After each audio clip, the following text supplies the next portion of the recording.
Naja?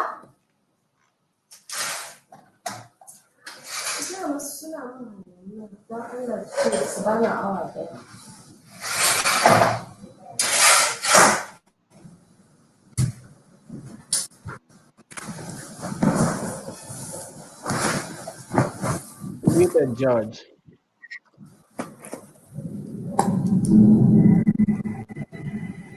Sorry, everybody. Right, good morning.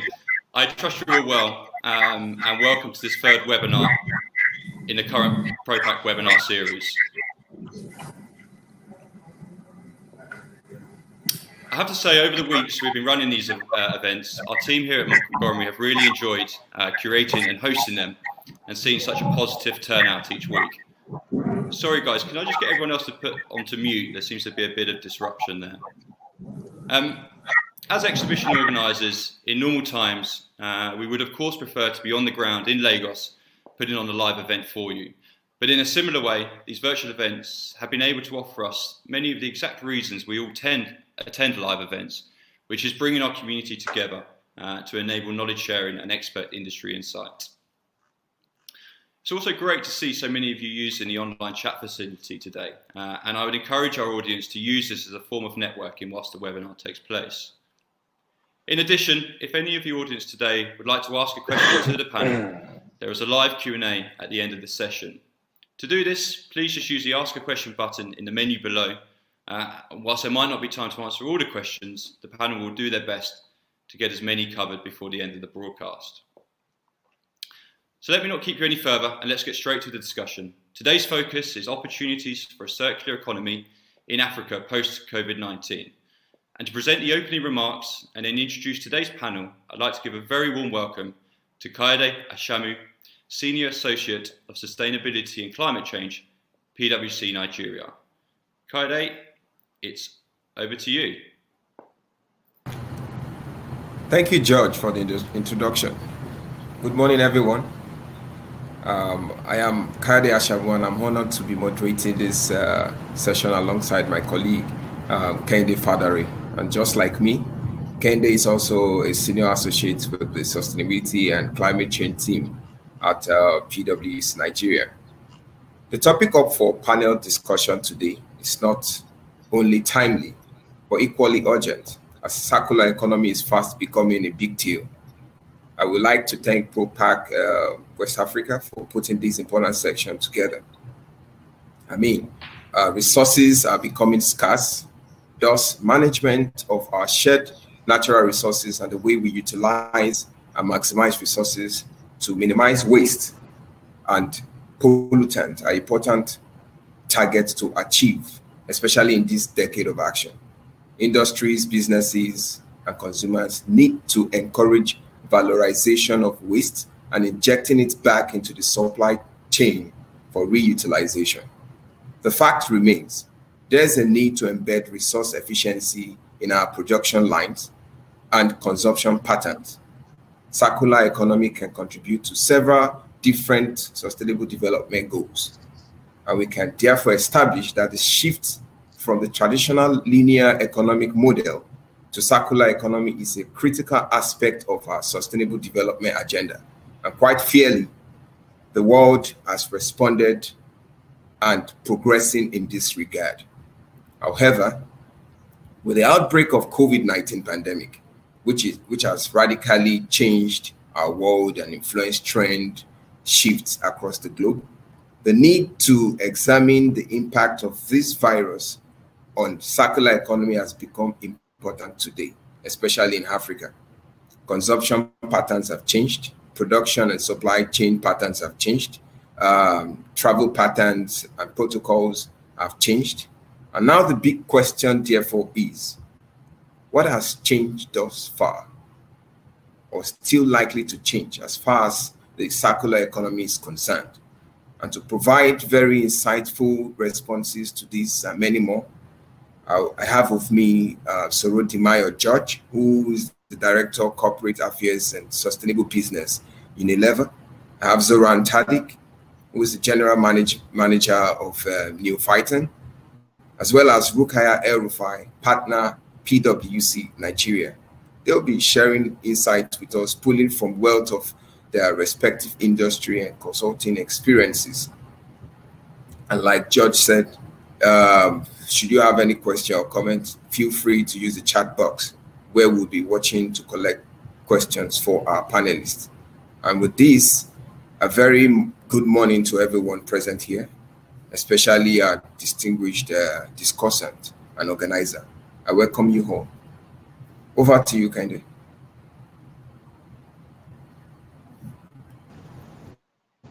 Kylie, thank you very kindly for that warm introduction and for giving context to this conversation. I am very pleased to be moderating this session today. Yes, indeed, the coronavirus has in no small measure affected virtually all parts of our daily lives. Ageless routines, practices, processes, models are now being questioned. And today we would be focusing on the way the COVID-19 has impacted our circular economy ambition and how a post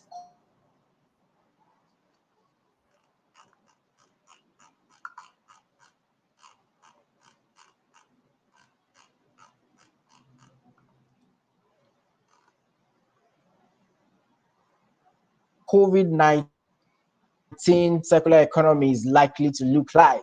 Today revolves around start with that circular economy is quickly permeating through global economies. Beyond end-of-life solutions, the sharing economy is continuously demonstrating the power to tap into waste to create value. And in view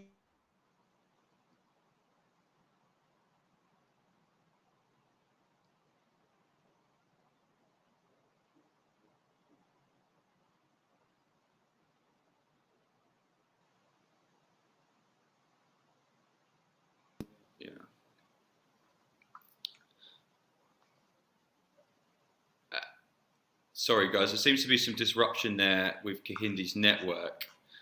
Kahindi, I wonder if you can hear me. Perhaps I think you're with Kayode, and perhaps you can use his screen because his network seems to be better. Let's just try that for 2 seconds. Apologies for this, guys.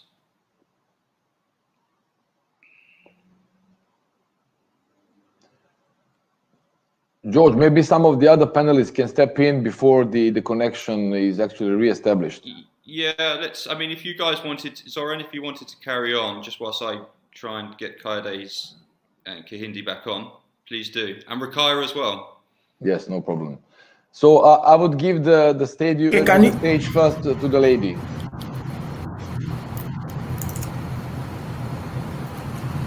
Okay. So probably what's best is to start with an opening statement before Jay logs on. So good morning, everyone. I commend Propak for organizing this very, very important topic. Personally, I'm actually very passionate about circular economy, so I'm really delighted to be here to discuss this topic with the distinguished panelist. So looking at circular economy from the African perspective, I feel Africa has actually a greenfield opportunity to actually go circular. I say this because many of our sectors are emerging and quite new. When you look at agriculture, probably not so much with FMCG, but when you look at our power sector, particularly in Nigeria and many other mining, there's a lot of greenfield opportunities to actually start off those sectors with circular economy principle. Africa doesn't have switching costs that are high. And when you look at many sectors, there's actually no need to create transitioning plans like, the more advanced economies. So, I feel, all sectors of Africa, within Africa, including manufacturing, that is, the one of the sectors where we're focusing on. They really need to look at the opportunities for closing the loop and, create that into competitive advantages. Certainly, an area that would create, that inclusive growth and that green growth. So coming down to COVID, I mean, when you look at, recovery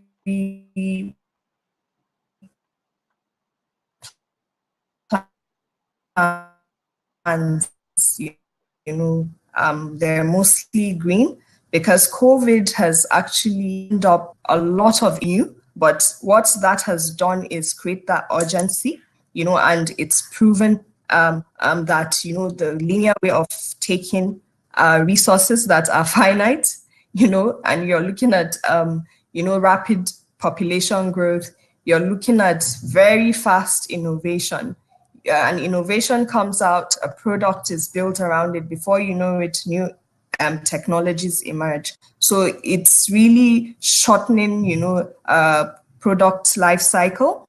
And when you look at, other emerging trends, including consumer behavior, you would see that, and when you look at, the environmental impact on COVID, that is really showing that our linear ways of producing has high externalities, including environmental degradation, and it hasn't been so inclusive. You're seeing a lot of inequalities.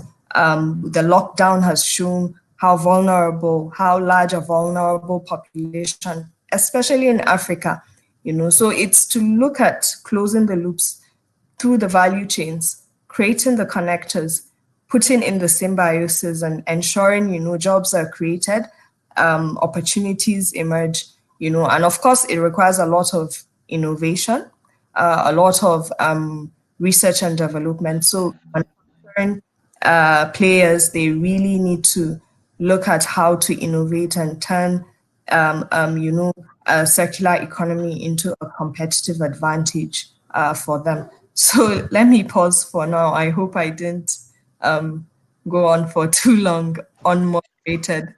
So over to you. Thank you very much, Mukaya, for that insight. I would just like to ask Zoran Tadić, what would you say are the biggest challenges to embedding a circular economic model in this part of the world?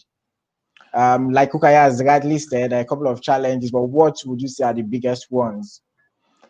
So hello to everyone. I'm actually really proud to be part of this panel, because it actually shows the readiness of Africa to face the challenges regarding the pollution, regarding the waste mismanagement, and then also to show the opportunities and how we can actually address those issues, and how we can actually fix not only the economical aspects of the African development, but also the ecological one. So regarding the challenges are, I would say, as the first and most important point is actually lack of right informations. Being a polymer science engineer and doing business in plastic sector in last 25 years, I have seen a lot of small revolutions in past 25 years in plastic industry, but nevertheless, the only one constant figure in those 25 years is the increased demand in plastic products. So on one hand, we have an increased demand of plastic products, and on the other side, we have increased bad reputation that plastics is actually coming on. And trying to be a businessman, trying to be a polymer scientist, and trying to be environmental friendly person, I try to search for the ways how we can actually combine all those issues and how we can make a solution which will be actually sustainable. And I like to say first thing just regarding the requirements that general public has on packaging products, because the packaging products are one of the biggest influencers of pollutions worldwide. And talking about packaging and talking about some other plastic products, there are a few requirements. First one is lightweight. Then second one, it should be affordable. The third one should be design friendly. It should be reusable, and it should be environmentally friendly. So if we talk all these 5 aspects of the requirements that are actually placed upon the food producers, I would say that only plastic actually answers all those 5 requirements. So talking about challenges, I like to say one thing, that my first day in Lagos back in 2016 in January, I actually saw some guys cleaning the restaurant after the party on Saturday evening, the day before, and they were putting all this plastic waste into the ocean. And I was shocked. I said, "Sir, what are you doing?" And he says, "Don't worry, sir, it's going far, far away." And then I understood that some of the people in the world, not only in Africa, but worldwide, do not understand that we are one community. No matter how small or how big, the world is united. And all the waste coming into the rivers, coming to the oceans, is actually coming back elsewhere. And the main point regarding circular economy is, of course, to bring all those plastic waste back to the system. And talking about plastics, once again, as I said, the problem of the plastic is not the plastic itself, it's actually mismanagement by the people. So the main issue, and I would say the main topic of this panel, should be how we can raise the awareness and how we can bring the waste, plastic waste, back into the system.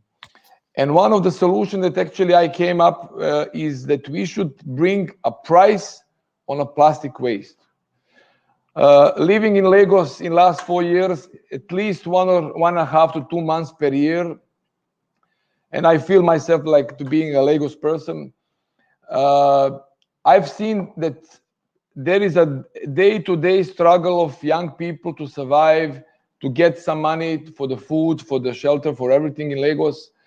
And they are selling the water, they are selling the food, running across the rush hours in Lagos. But if we would put a price of, let's say, 1 penny or half of the penny for each bottle that person is bringing to the recycle center, then it's not going to be the waste, it's going to be the source of income. And this is one of the solutions, how we can immediately solve the problem of the plastic bottles running around Lagos area. And by doing this, we will raise the awareness, because, of course, young people will say, hey, it's not a waste. This is not a garbage. It is the product and source of income.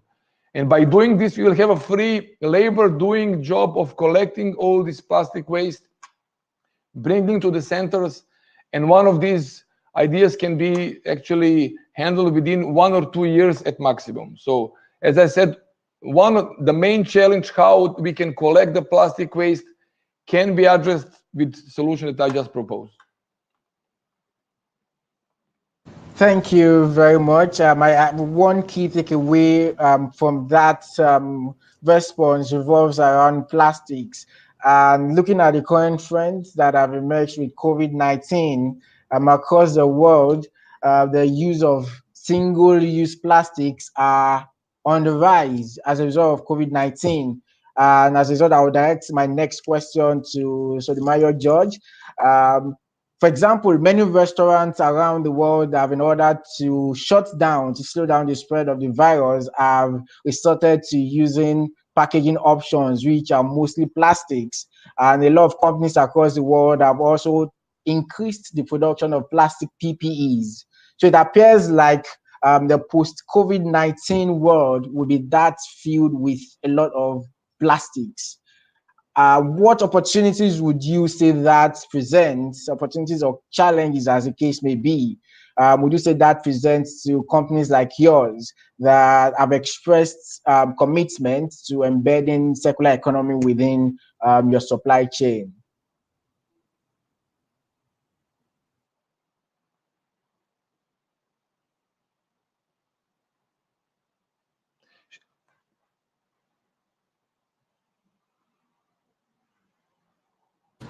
So please, you are muted. Please, can you please unmute?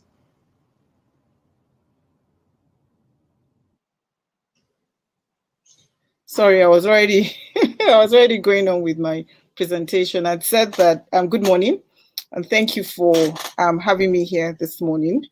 And I just want to take a cue from what the last speaker had said in terms of he presented a very vivid opportunity, talking about the fact that, you know, we can create some livelihoods with the challenges that we have in terms of waste management, specifically that has to do with plastics.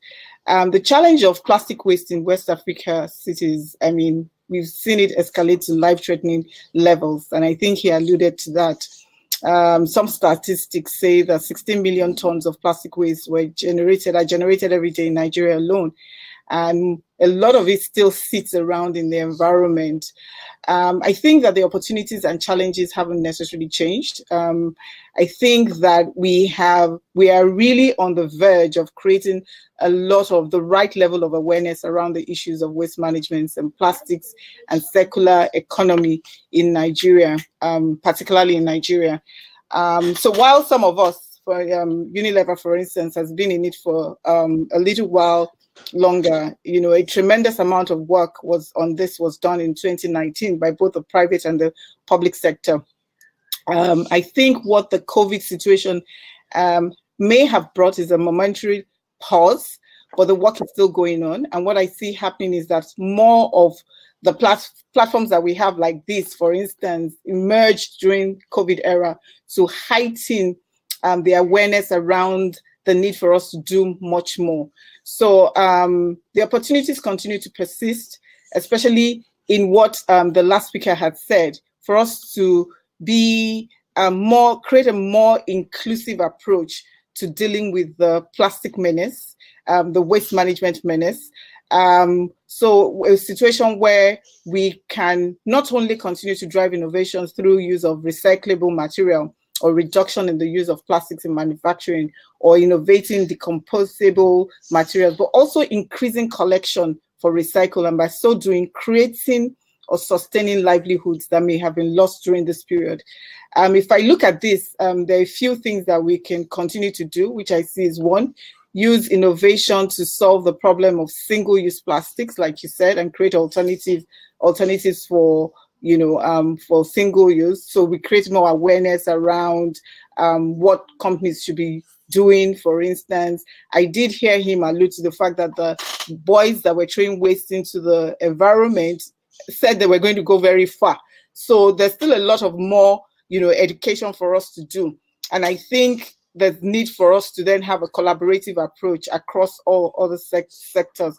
But I think one of the things in identifying that opportunity through an inclusive business strategy or approach is the mindset that comes around it. And you know, we're all in Nigeria, you know how people who do collection are, you know how they're looked upon.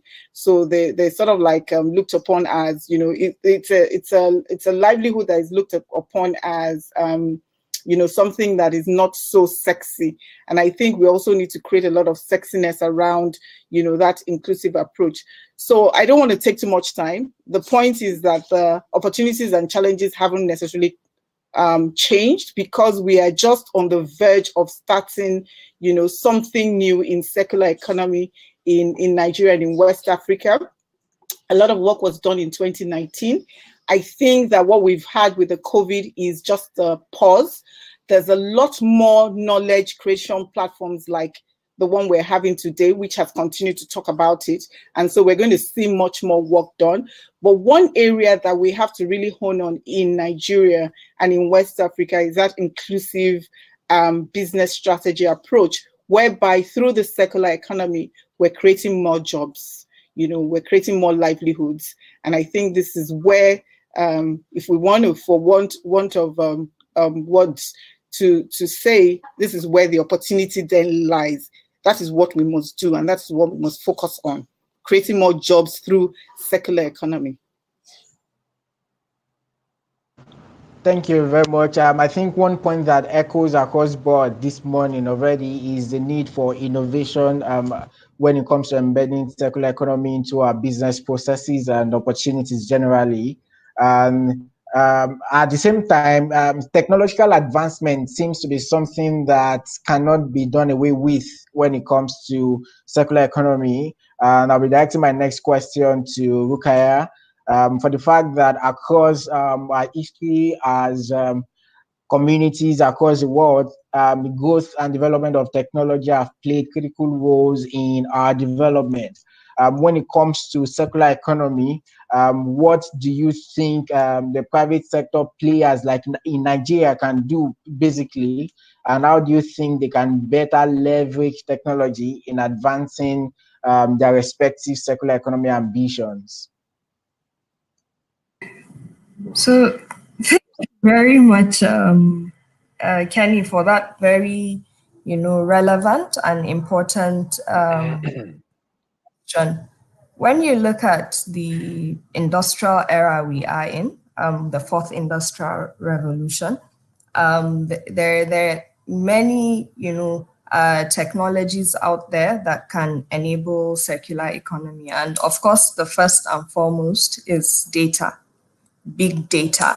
So companies need to have robust data on their sectors, on the value chain. That's, externally, probably that's out of their control. But internally, they need to have sufficient data around their materials flow.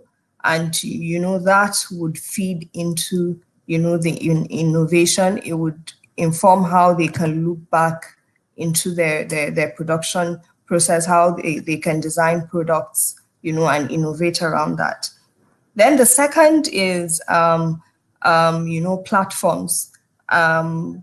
My fellow speakers just, elaborated on how, companies need to make sure whatever opportunities are harnessed are inclusive. And, circular economy needs the platforms that connect, between, the actors, between the companies and those. So even if you're turning waste to wealth, I think there's been a successful one in Nigeria that was even cited and as an example, in the compendium of successful use of technology, that Ellen MacArthur Foundation that has done so much in mainstreaming circular economy. They have played a key role in turning it from theory to practice. And it's around tractors, tractor sharing. You just spoke about sharing economies. So you can imagine even between agriculture, someone in livestock farming and how they'll connect with crop farming, even waste from manufacturing companies, and how that can be looked into another use. They all need technological platform apps and all that. Then you have machine learning and Internet of Things, artificial intelligence. If you have robust data, you can actually build machine learning to support your R&D and material use. And you have blockchain that is proven to be very useful for responsible sourcing. So you look at mining, and other sectors that the responsible sourcing is very important for that sector. There are tons of traceability technology, even with manufacturing companies. You want to keep exploitation, child labor, and so on out of your supply chain. So that also plays. Then you also have robotics. There's a very successful example of Apple with collecting back the phones, and they have a plant that the robots decompose and recycle, for recycling the materials. So, but beyond that, there's still a whole lot of innovation that needs to happen with the products. But it's to look at those emerging tech out there, and you ensure you leverage on it. And there are so many more. So let me hand over to you. Thank you. Okay, thank you. Zoran, what Rukaya has done now is to create the big picture around what technology can do when it comes to circular economy, and maybe not necessarily in West Africa or Nigeria, as the case may be, but these are the potentials around technology and circular economy. What challenges would you say businesses and individuals are likely to face when they attempt to embed some of these technological innovations in their circular economy ambitions in these parts of the world? Somehow I felt that you said that Nigeria is still not ready for the high tech. I felt somewhere in your question this notion, but I would completely disagree. Main point for all developing countries is to understand that they cannot go step by step.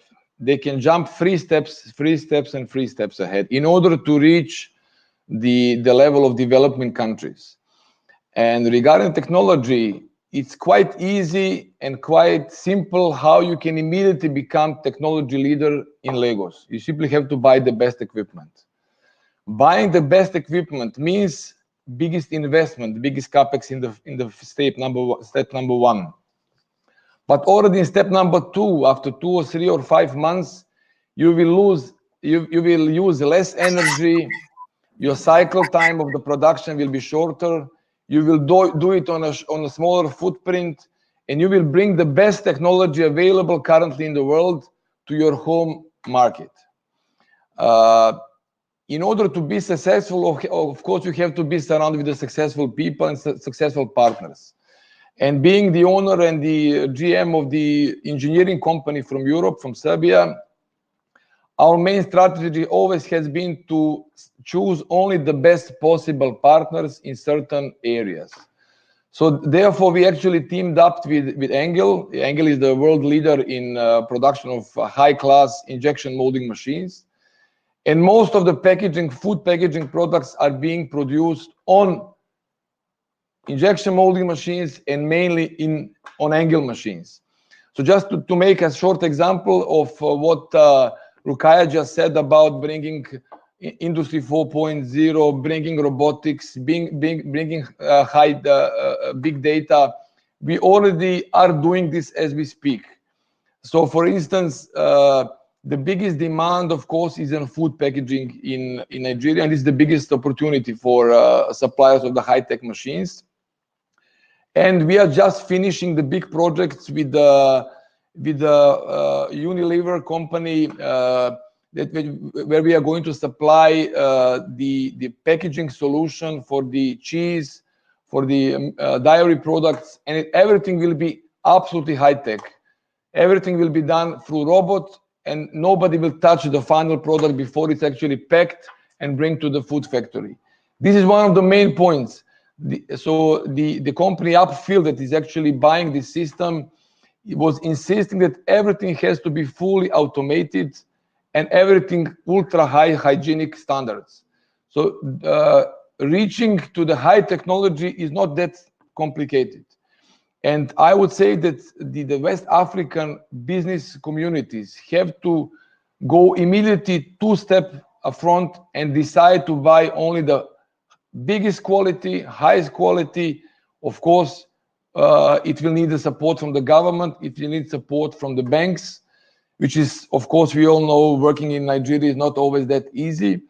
But there is also a solution for the financial issues. Being a member of Austrian Trade Chamber, we are offering a lot of solutions through Austrian Control Bank, where in order to buy the top-class equipment from Austria, you will be able to get financing over 5 years without any additional insurances. So if your papers are fine, if your profit ratio is fine, you will be able, with a 20% down payment, to buy the top-class equipment and to apply the top-class solution within a matter of 4 or 5 months. And this is the key point. on the last year K show in Düsseldorf, which is the biggest trade show for plastics in the world, Engel presented the highest class solution called skin melt, where the waste plastic has been injected inside of the body of the plastic product. It was a bottle crate for the beer bottles. So a percentage of the waste plastic in these parts were like more than 50%. So that means we already have solutions today where we can use the waste plastic which can be found on the streets of West African cities and inject it directly into the production of the new parts. And that is one of the key solutions how we can do it.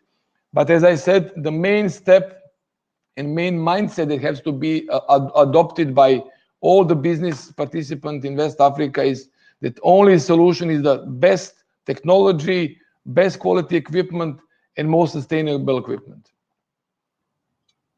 Okay, thank you.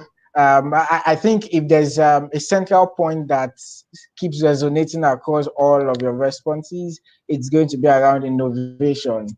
The fact that innovation is critical to achieving our circular economy ambitions. And I would just like to ask Mayor George, taking waste management as a case in point, what innovations do you think can be infused into waste management to further embed circular economy in this part of the world? Sorry, can you repeat that? So I'm asking innovations around waste management that are likely to take us closer to achieving our circular economy ambitions. Okay, I think we've said a lot, and if I look at it again, I mean, let me, if I look at everything that we've said in terms of innovation, I really it's very important for me to look at waste management in terms of two things first, in my opinion, which is one, the local recycling infrastructure that is available here. So what kind of infrastructure do you have readily available? And, I think that, I hope I'm not, Zoran, if I'm correct, Zoran had alluded to some financial difficulties, that we might have in terms of accessing the kind of loans that we want to be able to grant to entrepreneurs, who might likely want to go into this area. The fact that those who are granting the loans might not necessarily be aware of the viability of the projects that they're currently looking into. So it's very important for us to look at what is available here in terms of the recycling infrastructure. And from the work that we've been doing in Unilever locally, this is an area that we've started looking into in terms of, the readily available infrastructure that can help. And I think this is where innovations can come into to begin to play into. You actually have a lot of, if I might call them, local fabricators that might begin to look at how to, just move into areas like which I had earlier alluded to, areas where I feel that there is a really big opportunity for us to look into, which is the inclusive business strategy approach, and looking at the bottom of the pyramid in particular, and saying that how can I begin to innovate, in such a way that can help move that sector, from being very manually operated to being much more automated. I think this is an opportunity.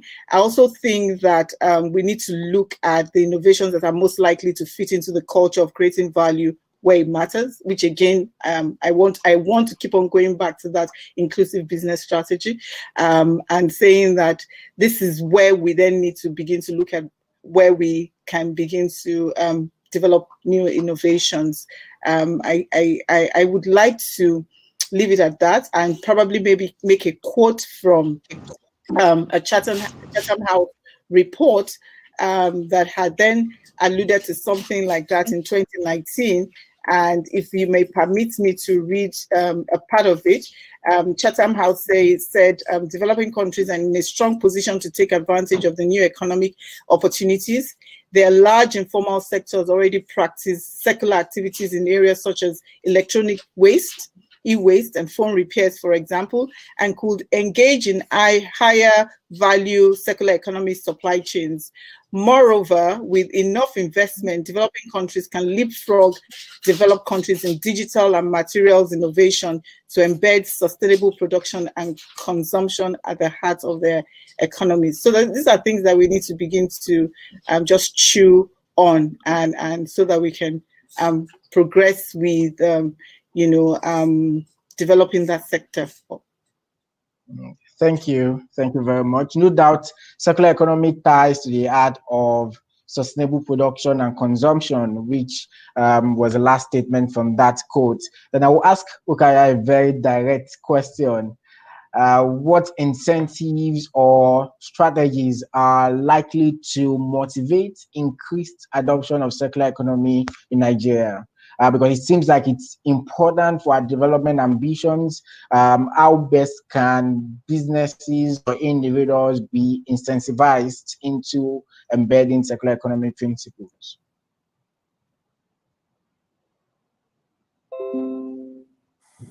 Thank you so much, Kenny. With incentives, I can go straight into that, but there's a broader ecosystem that needs to be in place. Of course, you can have tax incentives, fines, penalties, such as what we see in our oil and gas sector with regards to gas flaring. For example, there can be bans like, we're seeing plastic bans are across Africa. There can be, charges. There can be excise, from the customs end. But, there's much more that, governments can do beyond even just Nigeria. African governments can do to actually garner that collective action for accelerating circular economy in Africa. The first is, with the visioning. Finland, has done a country roadmap for circular economy. So it's very easy for people to key in. EU has done an action plan. So I believe, government can actually set that blueprint. There's actually a state in Nigeria that has done an industrial plan based on circular economy, and they looked at the value chains of the sectors they've prioritized, and they took a circular approach, and they even measured the gross value add to GDP from just converting waste, in those sectors to value addition. Then there's of course, engagement. And I would like to bring in the SDGs here, SDG 17. Now governance is no more a government-only affair. It's PPP-led. Nigeria has seen the response from private sector on SDGs have been very, very good from the private sector. So, even to engage the relevant stakeholders, and to call for that action, for that collective action, for the partnerships.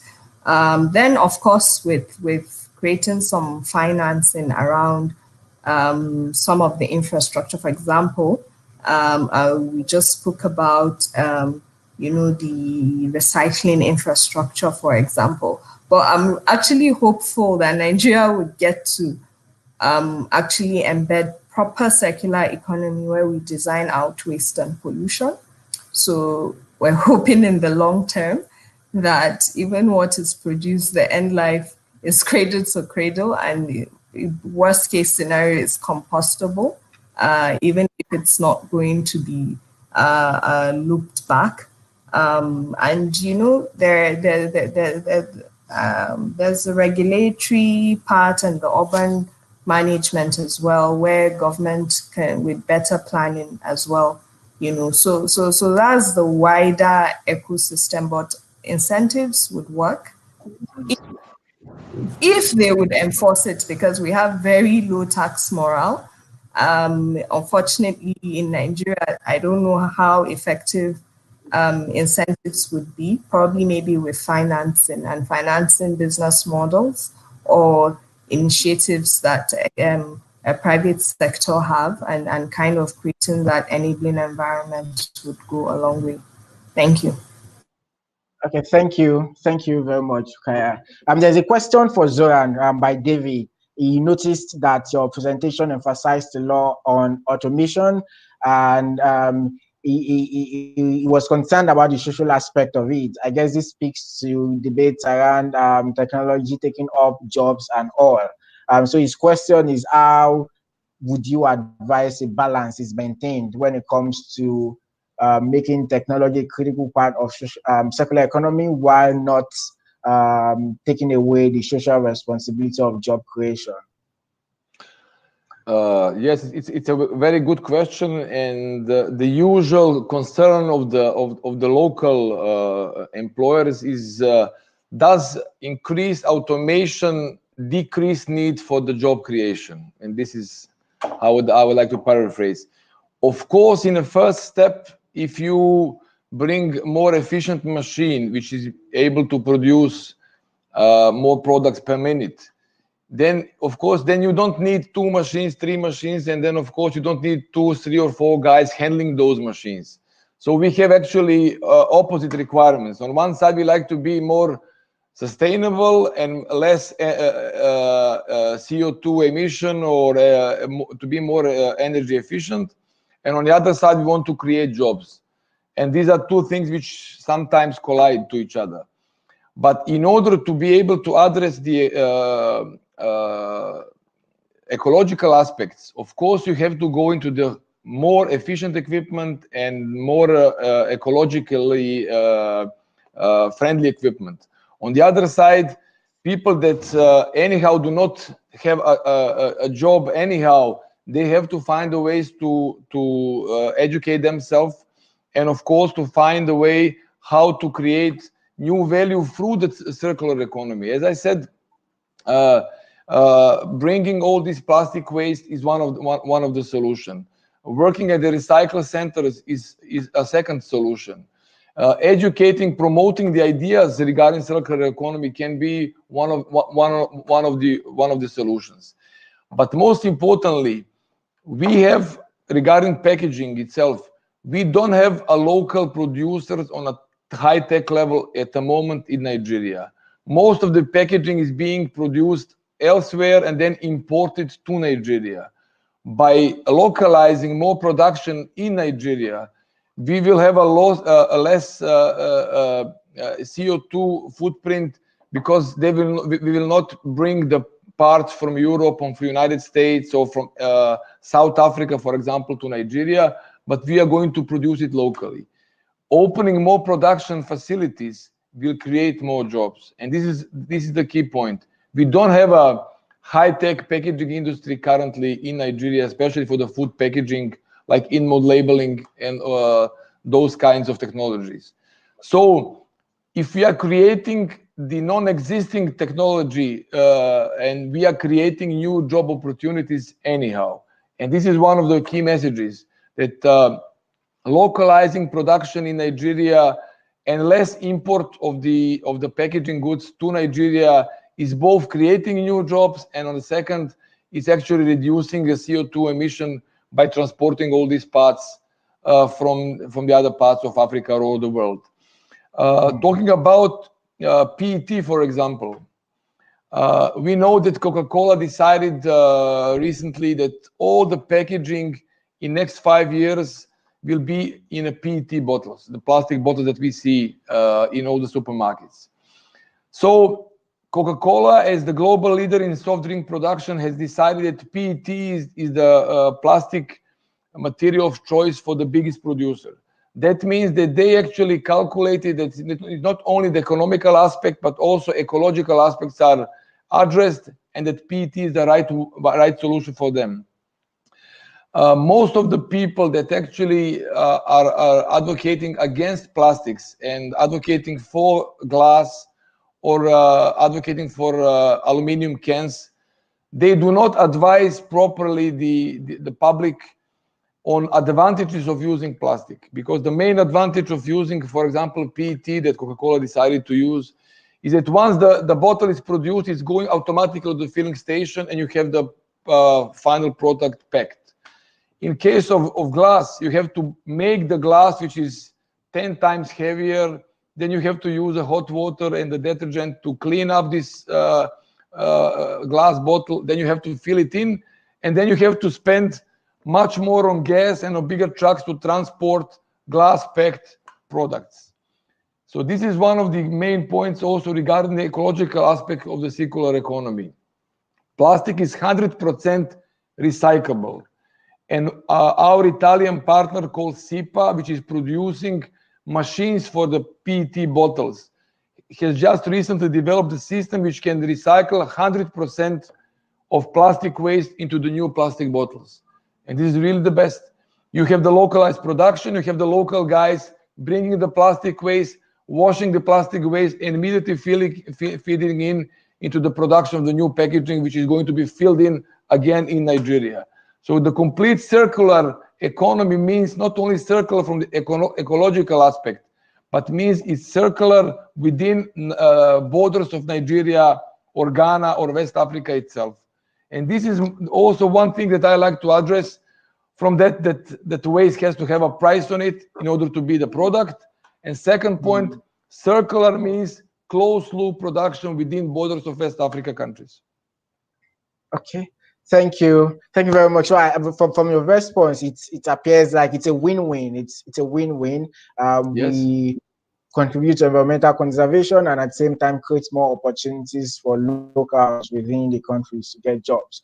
Because our time is fast spent, I would like to pick a point from your response, which also speaks to one of the questions here that would be directed to Sotomayor. Joby Matthew thinks that the FMCG sector in West Africa are not doing enough awareness or personalization or campaigns on circular economy when compared to the rest of the world. So I would like to ask you what public engagement or awareness creation opportunities do you think would be effective in influencing consumer patterns towards embracing more of circular economy principles? Thank you, and thank you, Zoran, as well for what you've just said. And I agree, Kehinde, you keep on calling me Sorami Dyer. My name is Sorami Dyer. I've been laughing here. I've been having a lovely time laughing at my brother, my Yoruba brother, who seemingly doesn't know how to pronounce my name, but it's so cute. Thank you very much. But I just wanted to say that, yeah, just back to what Zoran was saying, yeah, it's a win-win. Quick one, it's a win-win. I think there are ways we can map out where automation can then play a greater role and where we can then use a lot of more human labor. So because Nigeria, with the kind of population that we have and the incidence of poverty, obviously that's a point of consideration. But having said that, I think that, look, we're just starting.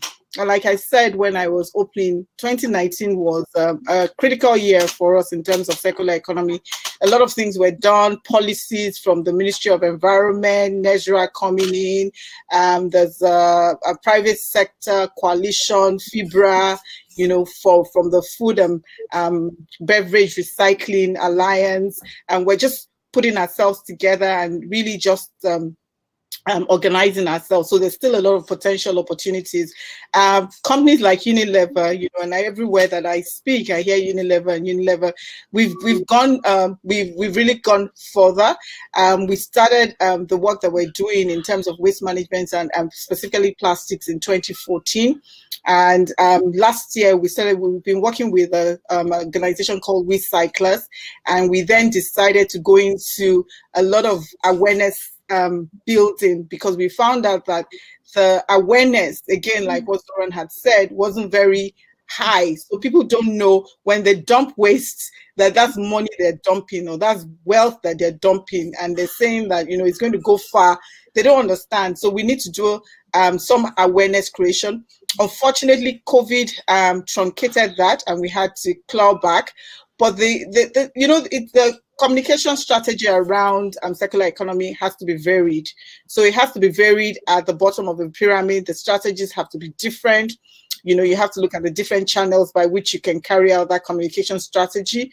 It's much more better, but more expensive if it's very inclusive from door to door, explaining to people, maybe by use of the local agencies, the waste management agencies, to then begin to educate people from door to door about how to manage their waste and, about recycling, about how, there's an economy there. That's an option. Radio is an option that is mass.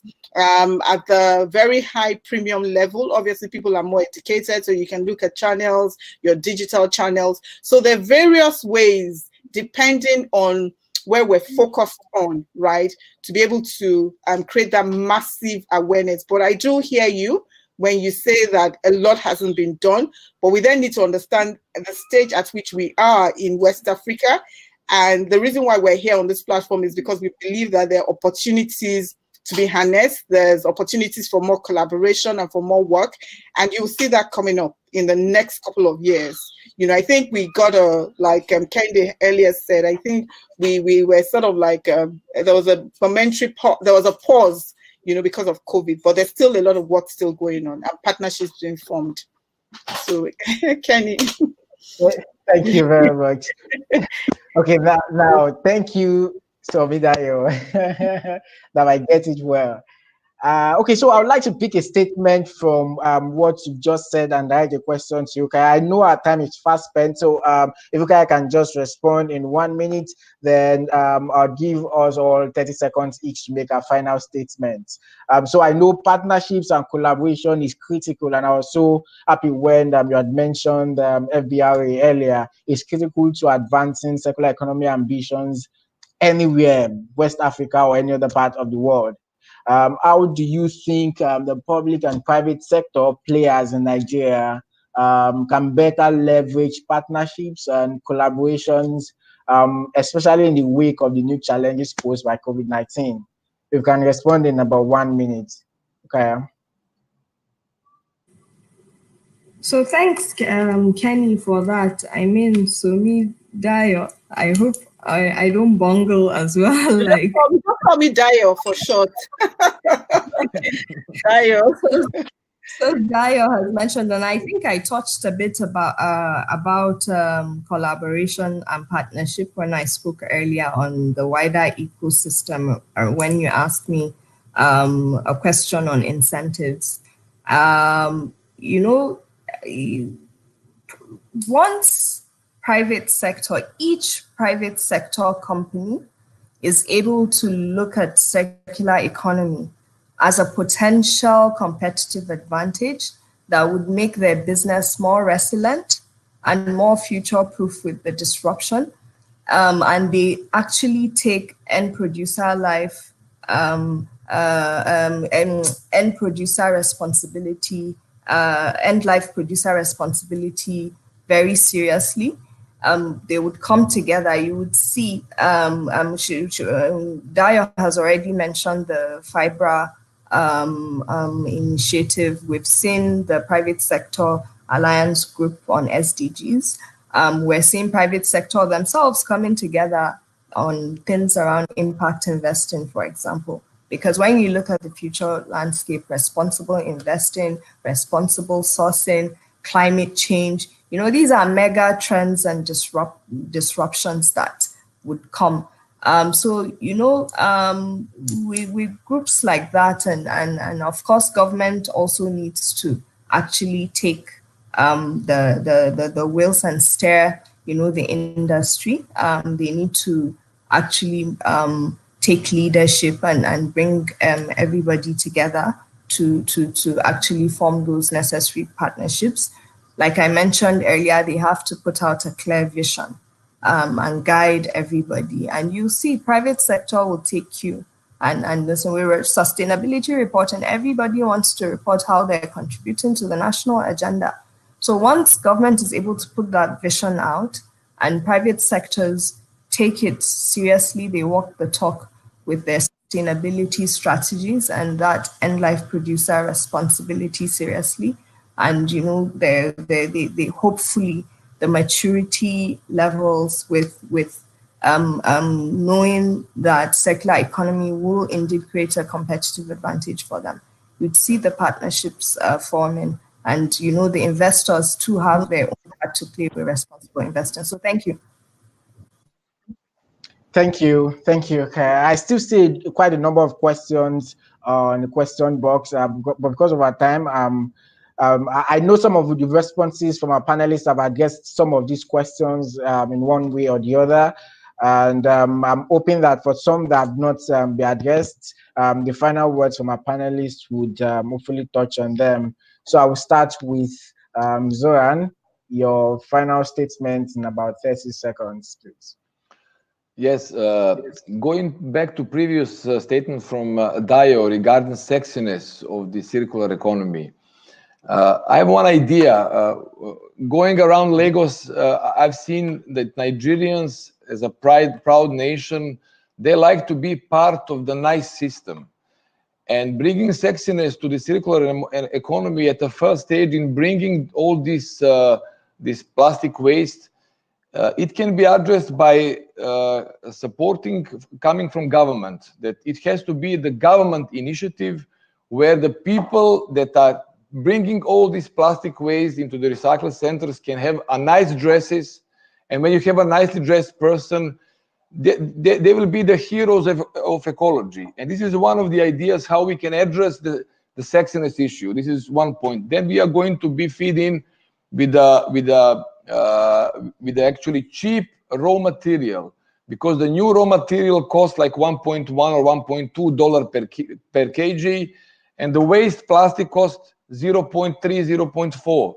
So that will help from one hand to job creation and protecting the environment. On the other side, producer will get the cheap raw material, and then the complete package of, for example, Coke bottle will be cheaper. So then we have extremely win-win situation that everything stays within Nigeria. We have a job creation and we have a solution. But in order to have this, we must have a really high-class technology. High-class technology means that local guys working in a high-class factory are actually absorbing high-class solutions. They are working in a nice environment. They are working in a clear environment. And once they go home, they like to bring one of these high-class mindset into their own homes. And we are bringing the awareness of the high technology also in the local homes in Lagos, in wider West Africa. So this can be really a win-win solution, not only for the businesses, not only for the environment, but also for the West African countries and Nigeria at the first place. And this is the key point that we have to place here, I think, as a final message. Thank you very much. I'll move on to Kaya before I get Somidayo's final words. Okay, thanks. So on a final note, circular economy is really the way to go. Like I mentioned at the beginning, Africa actually has, greenfield opportunities, much more switching costs and not so much transition plan. Circular economy would design out the waste. It would reduce pollution. There's a lot of innovation that would create that much needed jobs and green growth, inclusive growth. But of course, private sector and the public sector all have their parts to play. For private sector, they need to take sustainability seriously. They need to act it. They need to walk the talk beyond creating strategies and reporting. They need to get it to integrated thinking and take end life producer responsibility seriously, especially with major, manufacturers of plastic waste or whatever waste, that comes from their production process.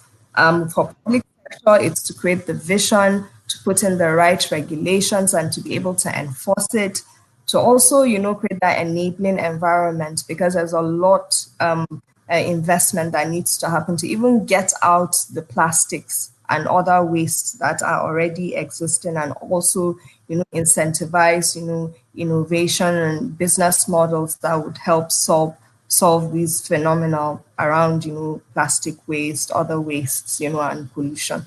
Thank you very much.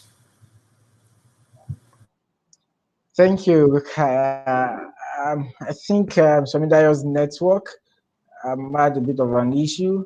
Okay, she's back.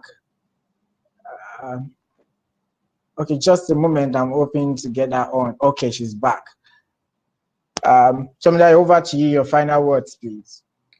Okay, I think I'll just adopt what Zoran had said. And first, let me thank everybody. Rukaya, good to see you here, and Kenny. But I think I would just like to adopt what Zoran had said. I think we need to do something about the silliness of, of the participation of people, a lot of people in the circular economy at the bottom of the pyramid.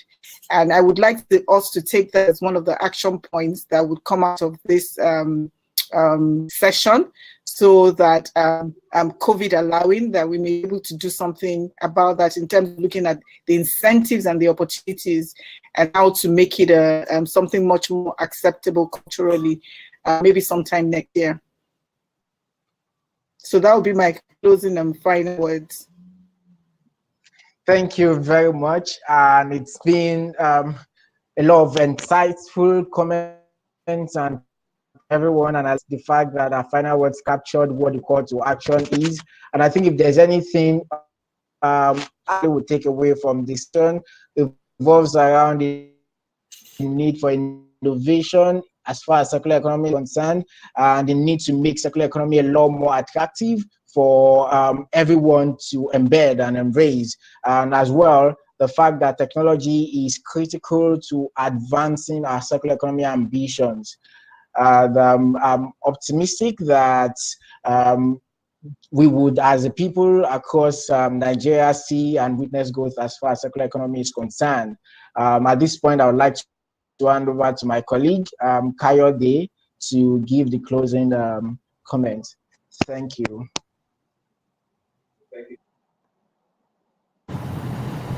Thank you, Kendi. That was a very insightful session. And I would like to say a very big thank you to our panelists whose invaluable wealth of experience came through for us today. And just as I have, I believe you have all gained one or two important learning points from this session today. And it's clear, this is the dawn of a new normal. And achieving economic growth and sustainable development requires that we urgently need to reduce our ecological footprint by changing the way we produce and consume goods and resources. And through innovation, partnership, shared actions, and as well a collective sense of responsibility, manufacturers and consumers will be playing vital roles in making sure that the journey to a circular economy is much faster. Our mind is a garden. Our actions are seeds. We can grow flowers or we can grow weeds. Our thoughts, every thought we think will create our future. Hence, there are two paths before us, the linear economy and the circular economy. We have to think of the one that makes cities and human settlements safe, resilient, and sustainable, even in the face of this pandemic. Your choice starts with a mindset shift. I also like to thank Propak West Africa for putting together this webinar to collaboratively discuss opportunities around circular economy in this part of the world. And at this point, I would like to hand over the baton to George. Like, I don't have any option. Thank you very much, everybody. Thank you, Kayode, and thank you all. I thought that was a really interesting and informative session. For me, getting a first-hand expert insight, as we've had this morning, goes a long way in gaining a better insight into what is such an important topic globally, but especially in Lagos and Nigeria, where a fully functioning and effective circular economy within the manufacturing industry could be life-changing, both for the industry and for the country as a whole. Okay, we've run over a little bit now, so I'm just going to say our thank yous. On behalf of Montgomery Group, I'd like to say a huge thank you to Kehinde Fadare and Kayode Ashamu, both Senior Associates, Sustainability and Climate Change, PwC Nigeria. Rukaya, Partner at Sustainability Climate Change, PwC Nigeria, thank you very much. I'm going to play this safe and just go with Dio George, Director at Corporate Affairs and Sustainable Business for Unilever Nigeria PLC. I think she's just left with her network, but as lucky we could get her on for that discussion. And of course, Zoran Tadić, General Manager, Neofyton, thank you very much. Thank you all for coming. For everyone that was listening in and would like to watch the webinar again, the session will be available on our Propak West Africa website very shortly. And this is in addition to the 2 other webinars we've had in this series, which are online now as well. Our next webinar, we have one more in the current series, will be held in 2 weeks' time on the 7th of October, which focuses on the print industry and the opportunities post-COVID-19. And I really hope you can all join us for this. And lastly, before I go, whilst we have the 4th webinar in 2 weeks, this is our final in our current collaboration with PwC Nigeria. So I would like to say again a huge thank you to Rukaya and the entire sustainability climate change team who have moderated and taken part in this series. They're undoubtedly some of the finest experts in the industry, and it's been a pleasure working with you all over the past few weeks. So until our next webinar in 2 weeks, thank you again to our audience, thank you again to all our speakers, and we look forward to connecting with you on the 7th of October. Have a great day all. Thank you very much. Bye-bye. Thank you. Thank you, bye. Yeah.